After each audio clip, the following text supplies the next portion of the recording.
Akashvani Adilabad 100.2 FM మనసు నిండా.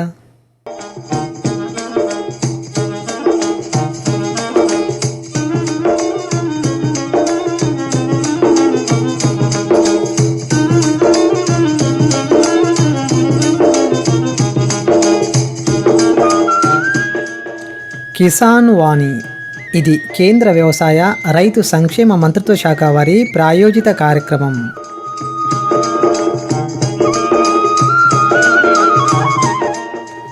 వ్యవసాయదారులకు ఉపయోగపడే అన్ని తీరుల ముచ్చటను వినిపించే కార్యక్రమం.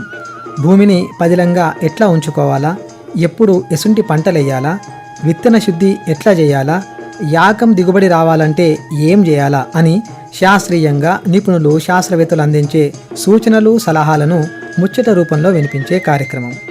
ఇయ్యల్ల యాసంగి పంటల్లో విత్తన శుద్ధి ఆవశ్యకత గురించి ఆదిలాబాద్ వ్యవసాయ పరిశోధనా స్థానం సీనియర్ శాస్త్రవేత్త డాక్టర్ కె రాజశేఖర్తో ముచ్చట, ఇంకా రైతు అంతరంగం శీర్షికన పత్తి కంది పంటల సాగు అనుభవాల గురించి ఉట్నూరు మండలం పిట్లగూడ గ్రామానికి చెందిన రైతు పిట్ల పోషణతో ముచ్చట ప్రసారం అవుతుంది.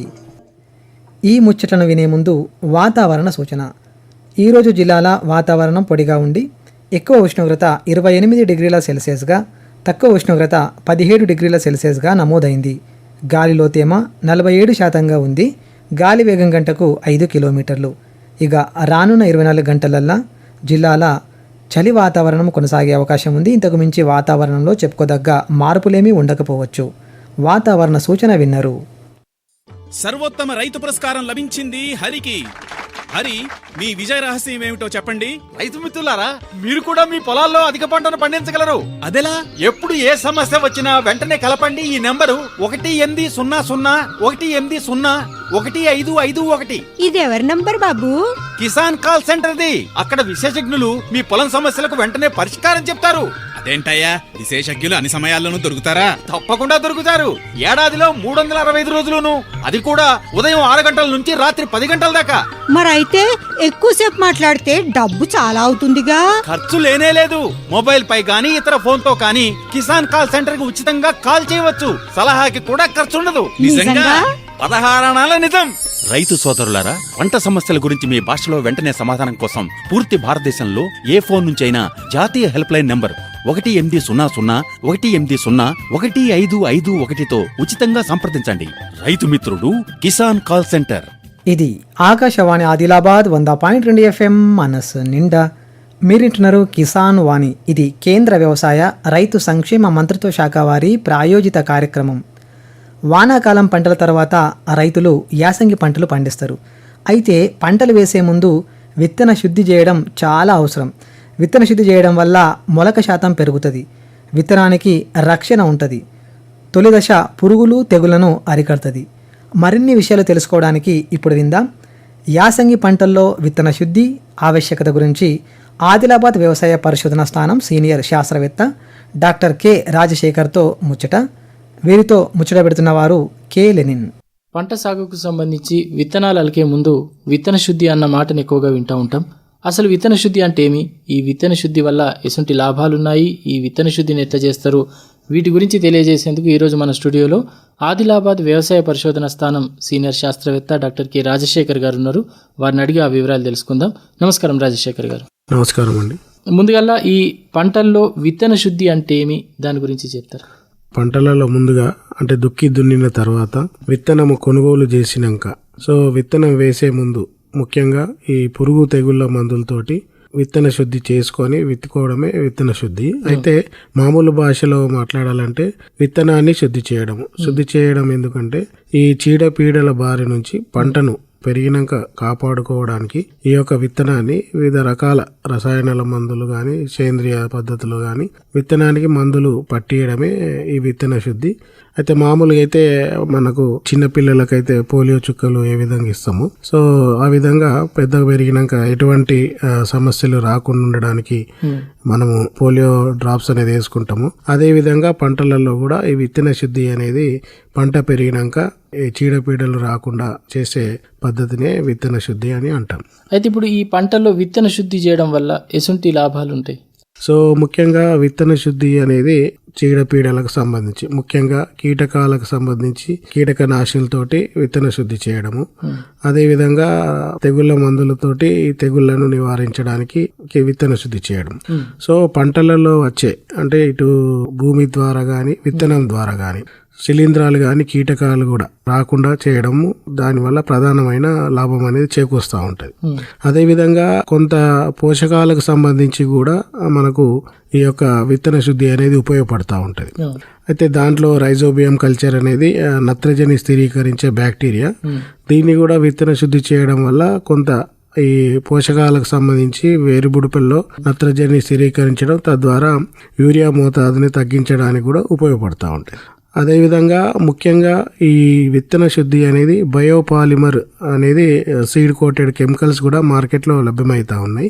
సో వాటి ద్వారా కూడా కొంత భూమిలో తేమ లేనప్పుడు కానీ, కొంత ఉష్ణోగ్రతలు భూమిలో ఎక్కువైనప్పుడు కానీ మొలక శాతం పెంపొందించడానికి కూడా ఈ యొక్క విత్తన శుద్ధి అనేది ఉపయోగపడతా ఉంది. సో ఓవరాల్ గా చీడపీడల బారి నుంచి రక్షించడానికి, పోషకాలను కొంత స్థిరీకరించడానికి, అదేవిధంగా మొలక శాతాన్ని పెంచడానికి ఈ విత్తన శుద్ధి అనేది చాలా ఉపయోగపడతా ఉంటుంది. అయితే ఇప్పుడు ఈ విత్తన శుద్ధి అంటే ఏమి, విత్తన శుద్ధి ఎందుకు ఉపయోగపడుతుంది, దీని లాభాలు ఏమి అనే దాని గురించి చెప్పారు కదా. అసలు ఈ విత్తన శుద్ధిని ఏ విధంగా చేస్తారో చెప్తారా? సో సాధారణంగా ఏంటంటే ఈ యొక్క ప్రైవేట్ కంపెనీలు, ఉదాహరణకి ఇప్పుడు మొక్కజొన్న పంటలో కానీ జొన్న పంటలో కానీ కొంత సీడ్ ట్రీట్మెంట్ చేసిన విత్తనమే సప్లై చేయబడతా ఉంది. కానీ మిగతా పంటలలో అంటే ముఖ్యంగా పెసర, మినుము, అదేవిధంగా నువ్వులు, వేరుశనగ పంటల్లో విత్తన శుద్ధి అనేది చేసి రావడం లేదు. కాబట్టి మనమే రైతులు తుచా తప్పకుండా చేసుకోవాల్సిన అవసరం ఉంది. అయితే దాంట్లో విత్తనానికి ఒక రోజు ముందు కానీ, ఒక 2 గంటల ముందు కానీ ఈ కెమికల్స్ని విత్తనానికి పూసి కొంత ఆరబెట్టినట్లయితే మంచిగా విత్తనానికి పట్టి అది చీడపీడలు రాకుండా కాపాడుకోవచ్చు. అయితే ఈ విత్తనానికి డ్రమ్ము పద్ధతి కానీ, ప్లాస్టిక్ పద్ధతి కానీ వివిధ రకాల పద్ధతులు ఉన్నాయి. సో ఏదేమైనా కూడా విత్తనానికి మొత్తం కెమికల్స్ అనేది అంటుకునేటట్లు విత్తనం వేసే ముందు కనీసం ఒక 2 గంటల ముందు చేసుకున్నట్లయితే బాగుంటది. అయితే దీంట్లో ముఖ్యంగా ఈ తెగుళ్ళ మందులతోటి, పురుగు మందులతోటి, తర్వాత ఈ యొక్క పోషకాలకు సంబంధించి 3 రకాల విత్తన శుద్ధులు ఉంటాయి. అయితే ముందు ఏది వెనక ఏది అనేది చూసుకున్నట్లయితే ఆ తెగుళ్ళ మందులతోటి ఫస్ట్ చేసుకొని 1 గంట ఆరబెట్టుకొని, తర్వాత కీటకనాశులు సో ఇన్సెక్టిసైడ్స్ తోటి రెండోసారి వేసుకొని, మూడోసారి ఈ రైజోబియం బ్యాక్టీరియాని చేసుకోవాలి. సో ఆ విధంగా గుర్తుపట్టడానికి FIR అనేది గుర్తుపెట్టుకోవాలి. సో ఆ విధంగా సీక్వెన్స్ లో విత్తన శుద్ధి అనేది చేసుకోవాలి. అయితే ఇప్పుడు ఈ విత్తన శుద్ధి గురించి ముఖ్యంగా ఈ యాసంగి అంటే రబీ పంటల్లో పంటల వారీగా విత్తన శుద్ధి ఎట్లా చేయాలి అనే దాని గురించి మాట్లాడుకుందాం. ముందుగల్లా ఈ రబీ పంటల్లో జొన్న, మొక్కజొన్న అనేది ప్రధానమైన పంటలు. మరి వీటికి సంబంధించిన విత్తన శుద్ధి గురించి చెప్తారు? సో ముఖ్యంగా జొన్న విషయానికి వస్తే ఈ జొన్నలో ఎక్కువగా ఈ యొక్క కాండపు ఈగ గాని, తర్వాత కాండపు తొలుచు పురుగు లేదా మోగి పురుగు అంటాము. అదేవిధంగా 40-50 రోజుల దశలో ఈ యొక్క పేను బంక అనేది ఎక్కువగా ఆశిస్తూ ఉంటాయి. కాబట్టి వీటికి జొన్నలో ఈ చీడపీడలు ముఖ్యంగా కీటకాలు రాకుండా ఇమిడాక్లోప్రిడ్ అనే మందుని ఒక 2 మిల్లీలీటర్లు లేదా థయోమిథాక్సమ్ అనే మందుని ఒక 3 గ్రాములు కేజీ విత్తనానికి కలుపుకోవాలి. అదేవిధంగా మరి మొక్కజొన్న విషయానికి వస్తే ఈ మధ్య కాలంలో ఈ కత్తెర పురుగు అనేది చాలా వరకు నష్టపరుస్తూ ఉంది. కాబట్టి కత్తెర పురుగు నివారణకి థయోమిథాక్సమ్ ప్లస్ సయాంథ్రినిప్రోల్ ఫార్చ్యూన్ డుయో అనే రూపంలో దొరుకుతుంది. సో కేజీ విత్తనానికి ఒక 6 ml కలుపుకొని విత్తుకున్నట్లయితే ఈ ప్రాథమికంగా ఈ కత్తెర పురుగుని నివారించవచ్చు. అయితే ఇప్పుడు ఈ పెసర, మినుము పంటల గురించి చెప్పండి. ఈ పంటల్లో ఎట్లా విత్తన శుద్ధి చేయాలి? సో పెసర, మినుము ఈ పప్పు ధాన్యాల విషయాల్లో ముఖ్యంగా ఈ పల్లాకు తెగులు అనేది ఎక్కువగా ఆశించి చాలా వరకు నష్టపరుస్తూ ఉంటుంది. పల్లాకు తెగులు అనేది తెల్లదోమ ద్వారా వ్యాప్తి చెందే తెగులు. కాబట్టి ఈ పల్లాకు తెగుల్ని ముందుగా నివారించాలంటే విత్తన శుద్ధిగా ఇమిడాక్లోపిడ్ అనే మందుని 2 మిల్లీలీటరు కేజీ విత్తనానికి లేదా థయోమిథాక్సమ్ 3 గ్రాములు కేజీ విత్తనానికి కలుపుకొని విత్తుకోవాలి. ఒకవేళ తెగుళ్ళు ఆశించినట్లయితే ముందు జాగ్రత్తగా తెగుళ్ళ నివారణకి ఈ మ్యాంకోజెబ్ అనే మందుని 3 గ్రాములు కేజీ విత్తనానికి కలుపుకొని విత్తుకోవాలి. అయితే ఇప్పుడు నువ్వులు, వేరుశనగ పంటలలో విత్తన శుద్ధి గురించి చెప్పండి. ఎట్లా చేయాలా ఈ పంటలకు? మరి నూనె గింజ పంటలలో ముఖ్యంగా ఈ యొక్క వేరుశనగ విషయానికి వస్తే తిక్క ఆకుమచ్చ తెగులు అనేది ఎక్కువగా ఆశిస్తూ ఉంటది. కాబట్టి ఈ తిక్క ఆకుమచ్చ తెగులు నివారణకి టెబుకొనజోల్ ఫాలిక్ రూపంలో దొరుకుతుంది. 1 మిల్లీలీటరు కేజీ విత్తనాన్ని కలుపుకొని విత్తుకోవాలి. అదేవిధంగా మరి రసం పీల్చే పురుగులు, ముఖ్యంగా పేనుబంక కానీ, పచ్చదోమ కానీ, తామర పురుగు, తెల్లదోమ, వీటి నివారణకి ఈ యొక్క ఇమిడాక్లోపిడ్ లేదా థయోమిథాక్సమ్ అనే మందుని ఇంతకుముందు చెప్పిన డోసులలో వాడుకున్నట్లయితే వీటిలో కూడా వేరుశనగలో కూడా రసం పీల్చే పురుగులు నివారించుకోవచ్చు. అయితే వేరుశనగలో ఈ యొక్క వేరు పురుగు సమస్య అనేది అక్కడక్కడ కనబడతా ఉంటుంది. కాబట్టి వేరు పురుగు నివారణకి 1 కేజీ విత్తనానికి 6.5 మిల్లీలీటర్ల ఈ క్లోరోపైరిఫాస్ మందుని కలుపుకొని విత్తుకున్నట్లయితే వేరుశనగలో వచ్చే వేరు పురుగుని కూడా నివారించుకోవచ్చు. అదేవిధంగా మరి నువ్వుల విషయానికి వస్తే కూడా ముఖ్యంగా ఈ యొక్క రసం పీల్చే పురుగుల నివారణకి ఇమిడాక్లోపిడ్ గౌచో రూపంలో దొరుకుతుంది, లేదా థయోమిథాక్సమ్ క్రూజర్ రూపంలో దొరుకుతుంది. ఈ రెండిట్లో ఏదైనా కలుపుకొని విత్తుకున్నట్లయితే నువ్వులలో కూడా రసం పీల్చే పురుగులను నివారించుకోవచ్చు. అయితే ఇప్పుడు ఈ విత్తన శుద్ధి అనేది పురుగు తెగుళ్ళ మందులతోనే చేయొచ్చా, లేక ఇంకా వేరే వాటిని కూడా ఉపయోగించవచ్చా? సాధారణంగా మనకు ఇన్సెక్టిసైడ్, ఫంగిసైడ్ అంటే చీడపీడల నివారణకి ఈ యొక్క కీటకనాశనులు, తెగుళ్ళ మందులతో చేసుకోవచ్చు. అయితే ఇంతకుముందు చెప్పినట్టు ఈ యొక్క పోషకాలకు సంబంధించి రైజోబియం బ్యాక్టీరియాని కూడా మనకు ఒక 8 కేజీల విత్తనానికి 200 గ్రాముల రైజోబియం కల్చర్ని బెల్లం ద్రావణంతో కలుపుకొని విత్తుకున్నట్లయితే ఈ వేరు బుడిపెల రూపంలో ఆ బ్యాక్టీరియా నత్రజని, గాలిలో నత్రజని స్వీకరించి మొక్కకు అందిస్తుంది. తద్వారా మనము కొంత యూరియా మోతాదుని పంటల్లో తగ్గించుకునే అవకాశం కూడా ఉంటుంది. అయితే ఈ విత్తన శుద్ధి అనేది ఇప్పుడు మార్కెట్లో 1, 2, 3 రకాల మందులతోటి కూడా లభిస్తూ ఉన్నాయి.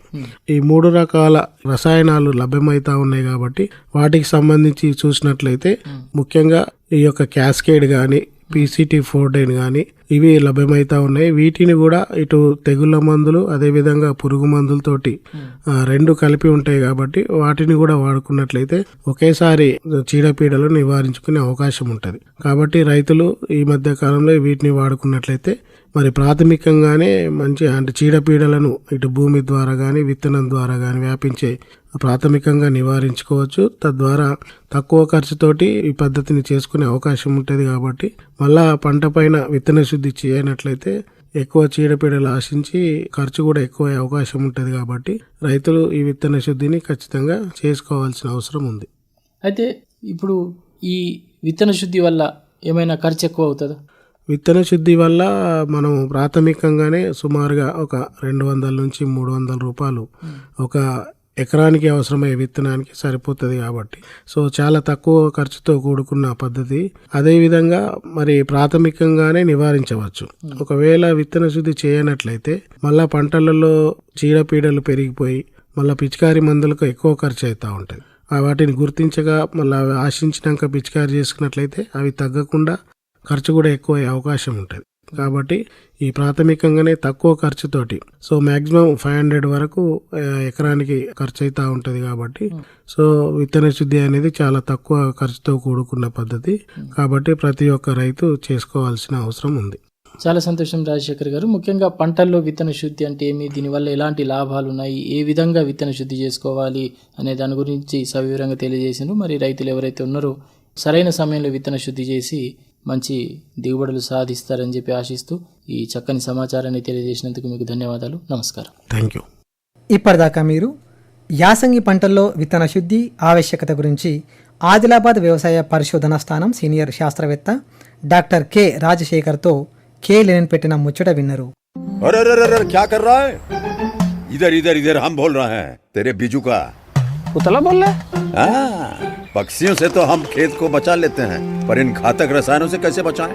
मतलब देख बेटा, तू जो ये अंधाधुंध रसायन मिलाता है ना, मिट्टी की सेहत बिगड़ने लगी है। और जब माटी ही कमजोर पड़ जाएगी तो उपज कैसे सेहतमंद होगी? अरे पहले ऐसा नहीं था। पूछना अपने बड़े बुजुर्गों से, कैसे फसल लहलहाती थी, शुद्धता झलकती थी। हाँ, माटी भी तंदुरुस्त और लोग भी। अरे पहली वाली बात कहाँ, पर अब तो सभी डाले हैं। सब नहीं, आज भी लाखों जागरूक किसान परंपरागत विधि से फसल उगा रहे हैं। खर्चा कम और उपज की कीमत भी बेहतर पा रहे हैं। सच है? रे बेटे, एक्सपीरियंस से बता रहे हैं, धूप में बाल सफेद नहीं किए हैं। हाँ। ठीक है भाई, मैं भी आज से जैविक खेती शुरू करूंगा। माटी से प्रेम की परंपरा है, परंपरागत खेती। ఇది ఆకాశవాణి ఆదిలాబాద్ 100.2 FM మనస్సు నిండా. మీరింటున్నారు కిసాన్ వాణి. ఇది కేంద్ర వ్యవసాయ రైతు సంక్షేమ మంత్రిత్వ శాఖ వారి ప్రాయోజిత కార్యక్రమం రైతు అంతరంగం. రైతులు సాధించిన విజయాలు, వారి అనుభవాలను, వ్యవసాయంలోని సాధక బాధలను పంచుకునే కార్యక్రమం. ఇప్పుడు రైతు అంతరంగం శీర్షికన పత్తి, కంది పంటల సాగు అనుభవాల గురించి ఉట్నూరు మండలం పిట్లగూడ గ్రామానికి చెందిన రైతు పిట్ల పోషణతో దినేష్ పెట్టిన ముచ్చట విందాం. పిట్ల పోషణ కాక నీకు రామ్ రామ్ కాక. రామ్ రామ్. ఎంత భూమి ఉంటుంది కాక నీకు? 4 ఎకరాలున్నారండి. అంటే జమాన్లా చెట్టే కొట్టినావా? కుట్టుకొని సాగు చేస్తాను. అంతకుముందు లేదు ఇక మీ తండ్రులకు భూమి? లేదు. ఏమేం పంటలు సాగు చేస్తావు ఇలా? కొంచెం మడ్లు తీసుకుంటున్నా, కొంచెం పత్తి, కందులు వేసుకున్న పప్పు వెళ్తాయి అంతే. ఎట్లా ఉన్నది పత్తి ఇవ్వడం మరి? ఏం వెళ్ళింది సార్, అంతా కొడితే 5 క్వింటాల దాకా వెళ్ళింది. తక్కువ వెళ్ళింది బాగా మరి? బాగా తక్కువ వెళ్ళింది. అంటే ఇక బ్యాగులు 2 బ్యాగులు పెట్టుకుంటా, 2 అంటే ఇక అది బుర్ర సెలకన్నా దాని మనం. ఎందుకు ఇంత తక్కువ వెళ్ళింది మరి ఇవ్వడు? వర్షాలతోని ఉపయోగపడక సెలక భూమి, దానికి ఎవరేజ్ చేయక ఇట్లాంటి ఇబ్బంది ప్రకారంగా వర్షాలు చేయబట్టవు, ఎట్లనో కాయ సగం ఖరాబ్ అయిపోయింది. ఎన్నిసార్లు మందులు కొడితే మరి దానికి? 3-4 సార్లు పెట్టా సార్. అడుగు మందులు? అడుగు మందు 4 సార్లు వేసిన. మరి ఖర్చు బాగానే పెట్టినావు. ఫర్టిలైజర్కి 2 అంటలేదు, మేము చేసిన వ్యవస్థలు ఫర్టిలైజర్లకు 2. ఎట్లా వేస్తావు మరి ఇవ్వడు? ఎట్లా నేడనో జీతం ఉండబడుతుంది కదా. ఏటా ఇంత భూమి ఉంచుకొని జీతం ఉంటావా నువ్వు? ఉండనే పడుతుంది, ఏం చేస్తావు మరి. మరి నీ సేను పడితే అవుతుంది కదా. కాదు ఇక అంతమంది 6 నెలల కోసం మామూలు చెట్లకు దేనికో కావాలి ఉండి, నెలకు 10,000 ఇస్తారు, అక్కడ పోయి అనుకుంటా ఉండి వచ్చి దీన్ని ఉపయోగపడగొట్టి ఫర్టిలైజర్ బాగా తెంపుకొని బతికే పొజిషన్లు ఉంటా అంతేగా. మాకు నెలకు ఒక 10,000 చొప్పున ఇస్తారు సార్ అక్కడ. ఆ 10,000 చొప్పున నుంచి ఉపయోగపడగొట్టుకొని మిగిలించుకొని అవి వచ్చి మళ్ళీ వ్యవసాయం చేసుకుంటాం. 2 చేసుకోవచ్చు. 2 చేసుకోవచ్చు. వాళ్ళు ఒప్పుకోరు కదా అట్లా. 4 నెలలు తప్పంటూ మేము ఇక్కడ ఉండి ఏం చేస్తాం అన్నట్లు దాని గురించి ఇట్లా ఆలోచించుకొని మామిడి చెట్లకు దానికి పూతలు వస్తాయి కదా. ఇడికెళ్ళి చేయాల పనులు లేవు కాబట్టి అటు వెళ్ళిపోతాం. మళ్ళీ జూన్ కరెక్ట్ అందుకుంటాం, ఇక్కడ వచ్చుకొని మన వ్యవసాయదారులను వ్యవసాయం చేసుకుంటాం. 40-50 వేలు జమ వేసుకొని సంఘటన అన్నట్లు. అంటే ప్రతిసారి అట్లా చేస్తారా మీరు? లేదు, ఇక 2 సంవత్సరాలు అట్లా చేస్తున్నాయి. ఇక పత్తి అయితే లాస్ అయింది. తొగరు ఎట్లా ఉన్నది ఇవ్వడు? తొగర్లు ఉన్న కాడికి ఉన్నాయి కానీ సార్ ఇక అది కొంచెం ఇంట్లోనే మంచిగా కాసింది. ఆ అచ్చం తొగరు పెట్టిన బాగా లాస్ వచ్చింది దాంట్లో. అచ్చం తొగరు కూడా ఉన్నది కొంత. అది ఒక 2 ఎకరాలు అంత. నువ్వు తెల్లందాక పొద్దున్నాక చేనులో ఉంటావా? ఏమన్నా ఇప్పుడు తెల్లందాక పొద్దున్నాక ఉండదు. ఇట్లా మనసులు వాళ్ళని నచ్చే చేసే మా బతురు వివాదం అన్నది ఇక్కడ ఉంటుంది కాబట్టి ఇంత వండుకొని తినాల గొడ్డు అది ఇప్పుడు ఇడ్స పెడతారు రీకం, అవి వచ్చి తినిపోతే ఎట్లా? పొద్దున్నాక వస్తాయి, తెల్లందాక ఏమొస్తాయి? రావు. తెల్లందాక జీవరాశులు బాగున్నాయి సార్, అడవి పందులు. మరి మీ మీద దాడి అవి చేస్తాయి అంటే కొంచెం మనం మంచిలకి కీగలు కొట్టుకోవడం చేస్తాం మేము. ఏం చేస్తాయి ఇప్పుడు అడవి పందులు? మొత్తం తొగరి తినేస్తాయి, ఏది ఉన్నా కానీ అవిటికే ఖరాబ్ చేస్తాయా? తొగరిని ఖరాబే, అడ్డని ఖరాబ్, అన్నిటి ఖరాబే. ఇప్పుడు తొగరి వెళ్ళేదాకా చేనులో ఉండుడే. ఇక వెళ్ళిందంటే ఇంటికి తొగరి వెళ్ళినాక అవసరం లేదు ఇక. మరి నీకు సద్ది అంటుకుంటున్నా సార్. ఇంటికి వెళ్ళి తెచ్చుకుని రాదా? ఇంటికి పోవాలంటే కొంచెం దూరం కదా సార్. ఇప్పుడు ఈ నుంచి ఆడికి మా ఏ వయసులో ఉన్నా నువ్వు ఆడికిడికి తిరగాల అన్నది సెదగాక ఈయన కొంచెం నీళ్ళు తెచ్చుకుంటా అనుకుంటాం సార్. నేను అనుకుని తింటావు, కిరాణా సామాన్ కోసం పోతావు అంతే. మరి తెచ్చేటోళ్ళు కొడుకులు అట్లా తెచ్చారా? తెచ్చేయమంటే ఇక వాళ్ళకి అయిపోయారు సార్, అయిపోయారు. నీ తర్వాత ఏం చేస్తారా? లేదు వాళ్ళు చేస్తాం సార్. వాళ్ళు చేస్తారా నీ కొడుకు? ఈ వరి ఎంత వేసినావు నువ్వు ఇయ్యడు? అరే ఇలా 3 బ్యాగులు ఏమి వేసినా సార్. మొత్తం 3 బ్యాగులు అంటే ఇట్లా పొడి వారియా లేకపోతే యాతేసినావు? నాటే ఏతేసిన. సన్నం రకం, దొడ్డు రకం? అది సన్నం రకమే. వర్షం మీనే ఆనలు తక్కువ అయితే ఎప్పుడు ఎట్లా చేస్తావు మరి? లేదు, పడుతుంది సార్. ఇది మొన్న దాకా నీళ్ళే ఉండే. ఇప్పుడు 2వ పంట తీయరాదు వరి? తీయరాదు ఇక. ఎందుకు? ఇక్కడ బావి ఉన్నది, బావి నుంచి నీళ్ళు వారించుకోవచ్చు కదా మీరు. దానికి సౌకర్యాలు లేవు కదా సార్. ఇప్పుడు అది కరెంట్, దాని గురించి ఇవన్నీ సౌకర్యాలు కావాలి కదా. ఆయిల్ ఇంజన్ తో ఉన్నాడా? నడుస్తుంది కానీ ఇక ఆయిల్ ఇంజన్ ఇచ్చింది, అది మామిడి చెట్లు, అది అన్ని మూల పట్టింది. అది దాన్ని రిపేర్ చేద్దామంటే మాట్లాడడం మనీ లేక పరిస్థితులు ఉన్నది. అది రిపేర్ చేయాలి, పైసలు లేక 2వ పంట వేసుకోలేదు. ఇక మా తోట ఉండాలి కదా, మా పరిస్థితి గిట్ల ఉన్నది. దానికి చేయాలంటే చేసుకోవచ్చు. ఏదో మోటార్ ఉంటుంది కాబట్టి నడిపించుకుంటే అట్లా కొంచెం ఏదన్నా ఉపయోగపడతాం అని అట్లా ఆలోచిస్తాం. కరెంట్ వస్తే మోటార్ ఫిట్ చేసుకొని పారించుకోవచ్చు. ఇప్పుడు ఇది అయిన తర్వాత పత్తి కట్టి వీకేసినాక పంట ఏం లేదు? ఏం లేదు సార్, పడితేనే ఉంటాయి. తొగరికి ఎన్నిసార్లు మందు కొట్టి? 3వ సారి సార్. 3వ సారి మళ్ళీ కొడతావు ఇంకోసారి? లేదు సార్, అయిపోతుంది ఇక, పండుగ అవుతుంది. 3వ సారి. ఇంకేమైనా కౌలు తీసుకుంటావు ఇంకా? సార్ కొంచెం తీసుకుంటాం. అది ఎంత ఉంది కౌలు? అది ఒక 6 ఎకరాలు ఉన్నది. 6 ఎకరాల కౌలు, 4.5 ఎకరాలు నీ భూమి. ఉమ్. అంటే మొత్తం 10.5 ఎకరాల భూమి వేస్తావు. ఆ. అంటే మొత్తం పత్తి పెట్టినావా? సార్ అక్కడ ఇంకా కొంచెం కంది, అదే అక్కడ కంది పెట్టిన అంటున్నాయి కదా, ఆ. అక్కడ కంది పెట్టినా, ఆ. అందులో ఒక 4 బెగులు అక్కడ పెట్టినా, అది ఒక 6 క్వింటలు వెళ్ళింది అక్కడ. ఎంత ఇస్తావా కౌలు భూమికి? సంవత్సరానికి ఇక 15,000 20,000 దాకా పోతాయి. అంటే 6 ఎకరాల భూమికి. అది శెల్కలే కాబట్టి ఆహా. ఆ రకంగా మన రేగలు బిగాలు ఉంటే 50,000-60,000 అంటారు. దీనికి పెద్దగా ఉండదు, ఎండిపోతుంది, వర్షాలు ఇస్తేనేమో పంట వస్తుంది, లేకుంటే రాదు కాబట్టి ఇట్లాంటిది అంతవరకే ఉంటుంది. అంటే ప్రతి సంవత్సరము పత్తి కందే ఇస్తావాను? సార్ వేరే పంట లేదు? ఇక వేరే పంట ఏం లేదు. పంట మార్పిడి చేయరాదా? ఇప్పుడు పెసరి కానీ జొన్న కానీ? అది మున్పడితరంగా లేదు సార్, వర్షాలు లేక అది లేక బాగా ఇబ్బంది పడుతున్నాం కాబట్టి ఆ పంటలు మనకు ఉపయోగపడాయి కాబట్టి దానికి ఎక్కువ అది ఇట్లా వస్తుంది పొత్తే అది ఇది ఏది కొట్టినా ఉపయోగపడని తెలియదు. అది మనకు అయ్యో పప్పు వండుతుంది అని ఆశకు పెట్టుకుంటాం కదా, అసలు బాగా పెద్ద ఇబ్బంది పడతాను. దాని గురించి అయ్యో పాయ శని పడితే అయిపోద్దాను, మళ్ళీ ఏదో ఒక అల్లారు. ఎంత వెళ్ళింది పత్తి? అంత 10 క్వింటల్లాకి వెళ్ళింది సార్. 10 ఎకరాల భూమిలో అక్కడ అంటే కంది పెట్టుకున్నాం సార్. అక్కడ ఎన్ని ఎకరాలు ఉన్నది మొత్తం పత్తి? పత్తి అక్కడ 4 బ్యాగులు పెట్టుకుని, ఇక్కడ 4 బ్యాగులు, అంతే 8 బ్యాగులలో ఒక 10 క్వింటల్ పత్తి వెళ్ళింది. అంటే బ్యాగుని కుంటల పత్తి దిగుబడి వచ్చినట్టు? అంతే వచ్చినట్టు సార్. ప్రతిసారి ఇట్లా ఉంటుందా? ఈ సంవత్సరం అట్లా అయిందా? ఒక్కోసారి వస్తుంది, ఎవరేజ్ ఇస్తేనేమో ఇది అవుతుంది, ఎవరేజ్ ఇయ్యక ఈసారి ఇట్లా వచ్చింది సార్. ఏర్పించిన మరి పత్తి అంతా ఇంకెళ్తుందా పత్తి? వెళ్ళలేదు సార్, లేదు. కనబడుతుంది కదా బుగ్గలు, అవి ఏమో అంగడికి ఇంకెళ్ళలేదు సార్, అట్లా కనబడ్డాయి. ఒక వారానికి ఒక 5 కిలోల పత్తి వెళ్ళదు, దాన్ని పట్టుకొని పోయడానికి సిగ్గు అనిపించే ఎవరాలు ఉంటాయి, దాన్ని ఎట్లా పట్టుకొని ఊళ్ళో అమ్ముకుని రాదా చిల్లర? ఇంకా బరువు ఇదే ఇక మార్కెట్లోనే మీరే ఏరుకోవాలి? మేము ఏరుకొని మార్కెట్లో అట్లా కైకిలో పెట్టి పత్తి ఏర్పించిరా మీరు? మేమే సొంతం ఏరుకున్నాం సార్. అందరు ఏరుతారు? ఇక మేమే భార్యాభర్త మేము ఏరుకుంటాం, ఇట్లా కష్టపడతాం. కైకిలో పెట్టరా? పెట్టాం కలగలిసుగా ఇంటోళ్ళే ఇంట్లో అన్ని ఖర్చులు అన్ని. గడ్డి మందు కొట్టరా మీరు? కొట్టినాం సార్ బీడి మందు. ఎందుకు ఇంటోళ్ళు పని చేస్తున్నారు కదా, ఇంకా గడ్డి మంది ఎందుకు? ఇద్దరేమున్నాం సార్, బాయి నేనైతే మీ ఇక అక్కడ నుంచి 7 దాకా ఇది చేయమంటారు. మీరు ఇద్దరు ఇన్ని ఎకరాల పత్తి ఏరాలంటే ఇటు ఏరుకుంటా వెనక దీనికి వాళ్ళకుంటూ వస్తుంది కదా. అట్లనే ఇక బిడ్డలు వాళ్ళకి అల్లుళ్ళు ఇట్లా ఉంటారు కదా సార్. మగ మనిషి నువ్వు ఏరుతావు పత్తి? ఇక ఏం చేస్తావు, మనం చేసిన దాన్ని పొడగొట్టుకుంటామా సార్. అన్నానికి బువ్వ వండుకున్నాం, నీ కడుపు కోసం వండుకున్నాం అన్నట్లు వ్యవస్థలు ఉంటాయి కాబట్టి అండింది మనం తినకపోతే మనకు అమ్మచ్చి పెట్టాలంటే ఎట్లుంటుంది అన్నది ఆ పద్ధతి ప్రకారం. ఇంకా చేయబడతావు, నువ్వు పట్టుకుని ఏం చేస్తావు, నీ ఖర్చు వేరేళ్ళకి ఇచ్చే ఉపయోగపడగొట్టుకుని నాలుగు కిందకి ఇస్తావు, అది కూడా చెప్పు నువ్వు ఇది కష్టపడితే నువ్వు ఉపయోగపడతావు కదా అన్నట్టు ఉంటుంది కదా. నువ్వు ఎన్ని కిలో ఏరుతావు పత్తి? ఏరుతా సార్, నాకు మా అంటే 20 కిలో కంటే ఎక్కర్లేదు. ఆడి మనిషి ఎక్కేస్తుంది అంటే అలా అలవాటు ఉంటుంది కాబట్టి వాళ్ళు ఉపయోగపడగొడతారు, మనతో కాదు. 2-3 సార్లు ఏరిందా ఇప్పటిదాకా? అంటే పత్తి తీసుకపోయి ఇంటికాడ పెడతారా, ఇన్నే ఉంచేస్తారా? ఇంటికాడనే బండి మీద ఎడ్లున్నాయి? ఎడ్లున్నాయి. ఇంటికాడ పెట్టేసి మళ్ళీ మార్కెట్ యాడ్ ఉంది మీకు ఇక్కడ? ఇంద్రవెల్లే సార్. ఇంద్రవెల్లి ఉట్నూరా లేదా? లేదు, జైన్ లేదు కూడా ఇంద్రవెల్లే. సిస్ఐనే రన్నింగ్ అక్కడ ఉంది. ఇంద్రవెల్లి అంటే మీకు దూరం కాలేదా మార్కెట్? ఇక దూరం అయింది కదా సార్, గవర్నమెంట్ రూల్స్ ప్రకారం ఇక్కడ అంతా ఏం చేస్తారా అంటే ప్రైవేట్ దుకాణాలు ఉన్నాయి, అక్కడ 75 నడిస్తే ఇక్కడ 65 పెడతారు. అట్లాంటి ఇక నష్టం అవుతుంది అని చెప్పి కొంచెం అక్కడనే తీసుకుపోయి వేసుకుంటాం. 1000 రూపాయల తేడా ఉంటుంది? తేడా ఉంటుంది, 1000 రూపాయల తేడా ఉంటుంది. ఇప్పుడు ఈ తొగరి ఇంకా కోయాలంటే ఇంకొక 20 రోజులు పడుతుందా, నెల పడుతుందా? అంతే దగ్గర పడుతుంది, 10-15 రోజులు పడుతుంది సార్. ఇట్లా దానికి మిషన్ ఉందా, కొట్టుతారా? కొట్టుకుంటారు, ఎక్కువ ఉంటే మిషన్ పెట్టుతాం. మీరు ఎట్లా ఇస్తారు? కొడతాం సార్. మిషన్ పెట్టరా మీరు? కొట్టుకుంటాం.